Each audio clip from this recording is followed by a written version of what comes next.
Sasa nimesema hawa sitawakamata, lakini nawaondoa wote kama walivyo. Uongozi mwingine leo uweke mpya, watu waendelee kufanya kazi. Sawa sawa ndugu zangu. Nilikuwa ninaomba uwasamehe kwa hatua uliofikia nayo, na walioisikia watajirekebisha. Kwa tusije tukasikia habari nyingine. Mwaheshimu watu, mwapimie vizuri, bei ikiongezeka hela yao mwalipe kama ilivyoongezeka.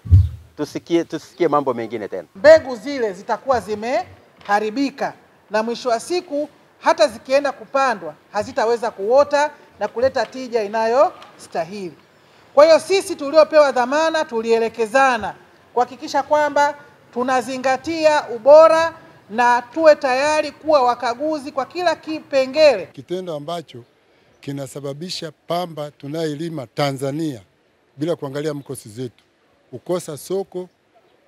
ukosa bei kwenye soko la dunia, ambayo pia husababisha pamba kushuka bei kila mwaka.